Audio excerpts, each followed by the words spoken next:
Hello there.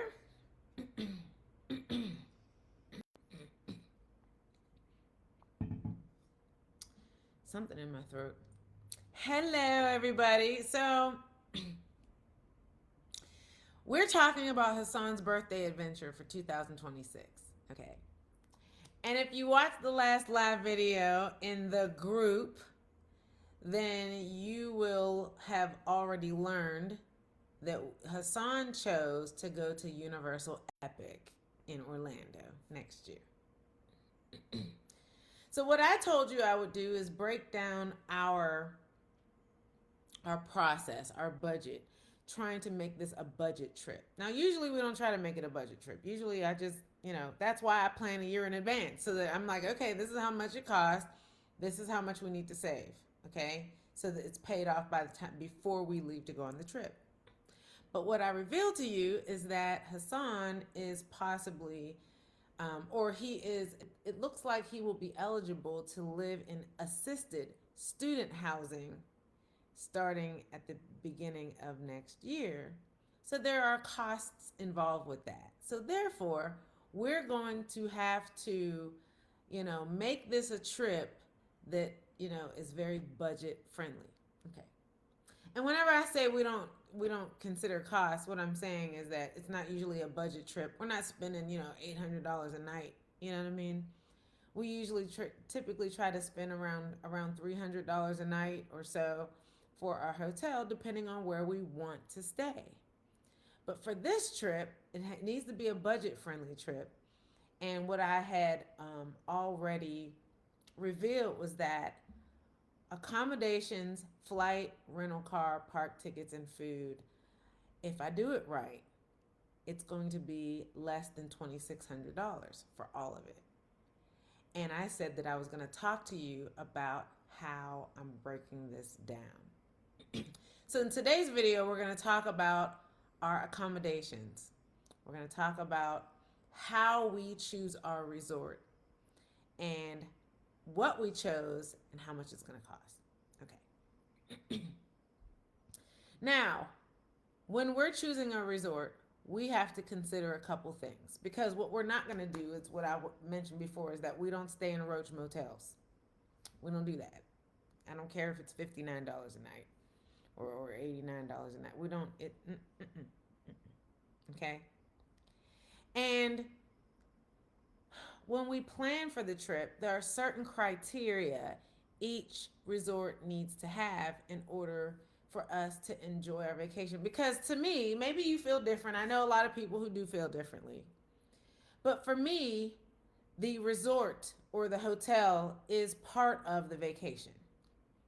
There are a lot of people who are like, I mean, it doesn't matter where we sleep because we're hardly going to be there anyway. So I mean, we just need a clean bed to sleep in that has bathroom. We don't need views. We don't need balcony. We don't need. You see, yeah, see, me and Hassan, me and my husband, we need certain things. Okay, and this is the thing. Like for instance, every time I plan a vacation, we always get a balcony. We want water views. We want to see the ocean. We want to. Okay, that's just the way it is. Okay. I'm spoiled then. Okay, but the thing is that we spend a significant amount of time in our room, so we need it to be comfortable, and especially while I'm planning an autism friendly vacation for my son. Okay, number one, I don't want to plan a vacation like a nice upscale luxurious vacation for my husband and me and then downplay it when it comes to my son. He deserves a good vacation too, number one. But secondly, because he has autism, we want to make sure it's going to be a comfortable place for him to be in. Okay. We want it to have good views. We want it to have, Hassan loves balconies. Okay. So I don't want to downplay it just because, well, I mean, I did that once. I mean, it's fine. He doesn't care. I mean, what does he care? I mean, what difference does it make what the view is? And then when we went to check into this particular hotel, at the front desk when we were checking in, the lady behind the counter said, well, do you want to upgrade to a balcony room with water views for an extra however much money? And I was like, Sure. And when I tell you Hassan was out on that balcony every time we were in our room, and I felt bad. I felt bad because I'm like, what made me think that he wouldn't enjoy beautiful views from our hotel room or a balcony? What made me think that? Like, I mean, he wouldn't know any difference. Why wouldn't he? He had eyes. He has autistic. He's not stupid. He enjoys, vacation amenities like everybody else. Okay. Even when we went on our Disney cruise, we had a balcony room because I knew he would love it. All right. So, with that said, let me talk to you about some of our considerations before I reveal to you what resort we chose and why. Okay. The first thing we like to consider is that we like a resort and not just a hotel. So, sometimes when you go, like if you go to like a big city like Chicago or something, you're staying downtown, it's most likely just going to be a hotel downtown. And you can get a nice hotel, it could be an upscale hotel, sophisticated, luxurious, all the things. But because you're downtown with all the other buildings, it's not a whole resort, it's just a hotel. And so whenever we go on vacation, even when I plan vacations with my husband, we don't want to just stay in a hotel. And we don't typically vacation in large cities though. You know what I mean? We like to go to the beach. Or even when David and we like to go to Colorado for Christmas. And so you know what I mean? We want it to be in like a large resort like hotel with amenities. We just do. Okay. And that's why we prefer to be on a resort. Even for Hassan, when planning the vacation for him, we want amenities. We want outdoor, fun spaces. Okay. And I'll talk to you about that in a minute. So, the second thing that leads us to the second point, the pool matters. Hassan likes to swim. Wherever we go, he wants to swim. If we book something in the wintertime, it needs to have an indoor, heated pool. Okay? He wants to swim. And so whenever I'm looking at hotels, I'm considering the pool. Now, for the most part, a pool is just a pool, right? But no, I mean, like for instance, last year for his birthday, we had a pool party. We don't have a pool. But what I did was we had a pool party at a resort here in Atlanta. But the resort, it was actually a resort hotel with grounds, but it had an indoor pool and an outdoor pool. Because whenever I sent out his birthday invitations to his friends a month in advance, I don't know if it's going to rain or not. So I chose a resort that had an indoor pool in case we needed to take the party indoors. You see what I'm saying? So Hassan likes pools. I don't want just a plain, boring pool. Whenever I'm looking at resorts that we're going to choose for his vacation, I consider the pool. I might see a resort that's great, but this other one has a better pool. And when I say better, I mean the landscaping, it might have a little slide, it might have whatever, a waterfall or something, a little bridge. It's more fun. Okay. The third thing we consider whenever we're choosing a resort to stay at for vacation, I consider the dining options. I want more than one restaurant. I don't want it to have a nice little, cafe at the bottom and then a little, convenience store with candy bars. And they're like, well, I mean, they might have sandwiches at the little cafe if you want that. And I'm like, no, you know what I mean? And I want more than just one restaurant. I want to have, that's why I want to be on a resort. I want to have options. I want to have 3, 4, 5 restaurant options, actual restaurant options. Okay. And it's for a number of reasons, but the main reason is variety. Hassan has a very limited diet because he has autism. Okay. So the thing is that, if there are only 1 or 2 things that he eats at this restaurant, I don't want him to be forced to eat that for the next 5 days that we're going to be here. So we need options, okay? We don't want to see the same menu every day the whole time we're here. Does that make sense? The fourth thing we consider is proximity to the parks. Now, usually whenever I plan a destination vacation for Hassan, it's because we're going to a certain theme park This theme park is the reason why we're even in this vicinity. Okay, so I don't want to be 10 miles away. Okay, I would prefer to stay on the property, but I'm not paying $850 a night for a hotel. Okay, so but vicinity matters. All right, it doesn't so much matter to me if there's a shuttle or not because shuttles have its pros and cons. I think I told in another video, I told a story about how, you know, we were at Animal Kingdom and there was a torrential downpour that didn't stop. And there were literally hundreds of people trying to, get the shuttle ride back to their, respective hotels. But it took well over an hour because there were so many people and a shuttle only holds so many people and then it leaves and then you gotta wait another 20 minutes for the next. It took almost 2 hours, I think. And I'm like, you know what, this would have been easier if I had it. So I'm saying all that to say that it doesn't really so much matter if there's a shuttle or not because shuttles, depending on where you're going, is not always convenient, especially whenever you're traveling with your child with autism. And the fifth thing we consider is that we want it to be reasonably priced. Like I said, right around $300 a night is usually fine for us. But again, that's not going to work well for us because for this trip because we're trying to do it budget friendly.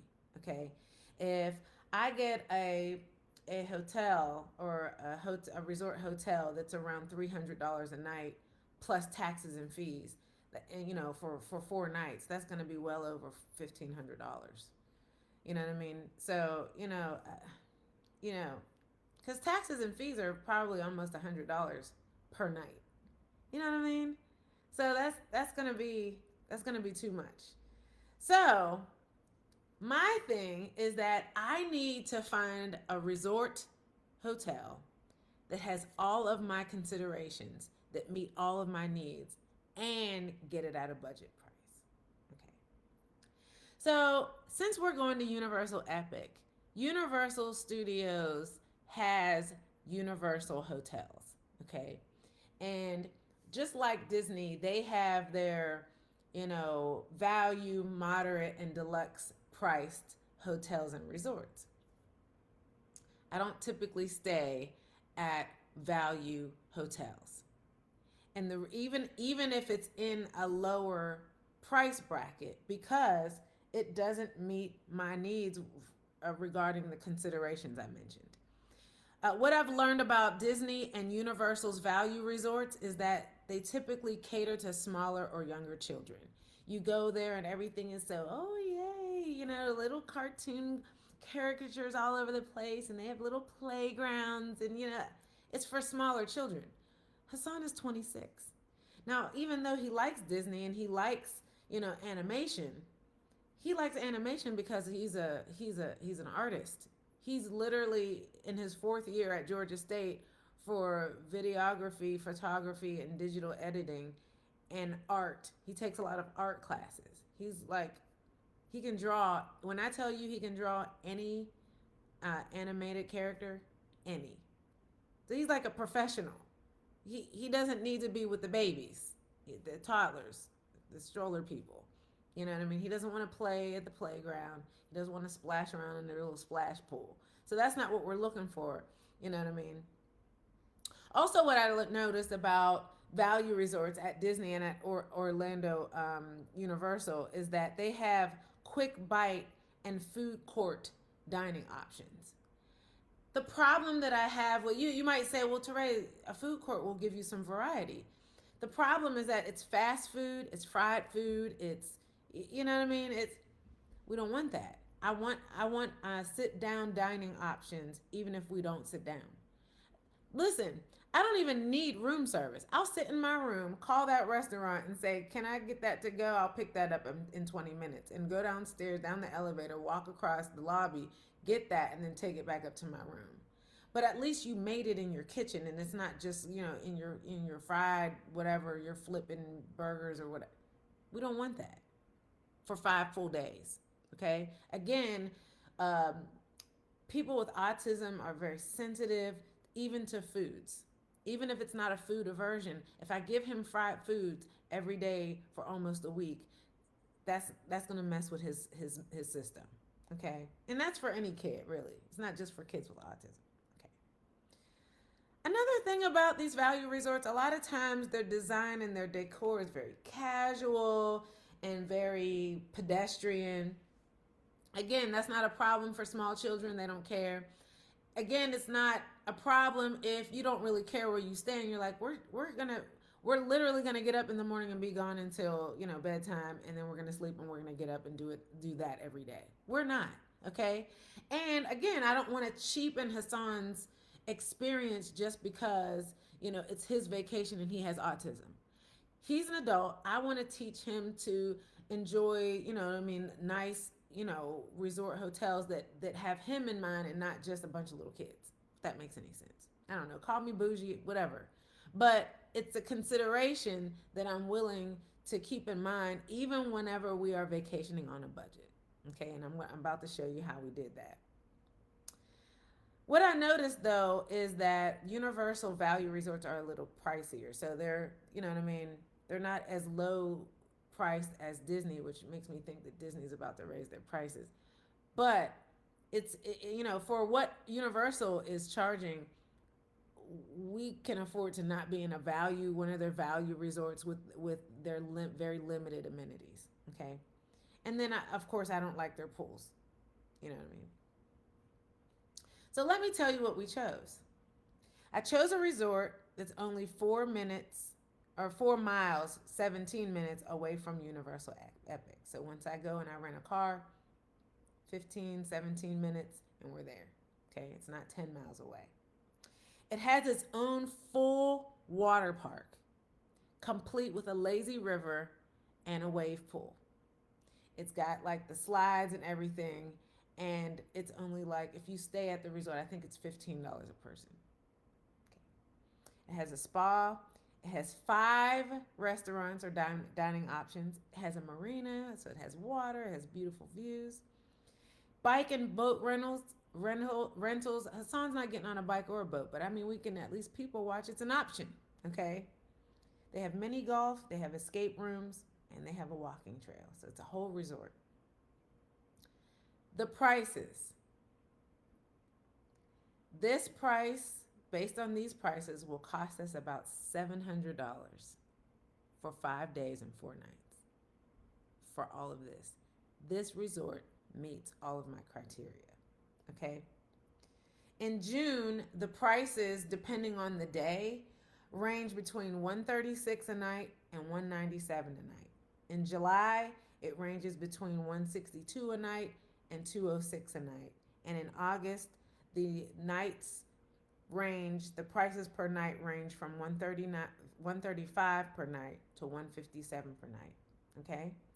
And with the taxes and the fees for 4 nights, it'll cost us a little less than $700. So and I'm sharing this because we vacation well. We just do. And if we are considering our budget, and which we always do, of course, like I said, we're not spending $5,000 on a 5-day vacation. That's silly. But I make a list of what I want, and I just find what's out there. So what's the name of this resort? You want to know? It is called the Westgate Lakes Resort and Spa. Westgate Lakes Resort and Spa. I'll drop the link in the comments. But yeah, that's where we're going to stay. And I know Hassan will love it. Hassan loves wave pools. And, and he doesn't mind. He'll tolerate my need to be on a lazy river. You know what I mean? So I'm going to continue to talk more about where we are saving money, where we are, getting the cheaper flights or whatever, and how we're doing it, and still being able to have a top-notch vacation without roughing it. Okay? Because like I said, I promise I don't do budget hotels. Okay? Let me know what you think in the comments. Let me know some ideas you have for budgeting, and I'll talk to you soon. Thanks for watching.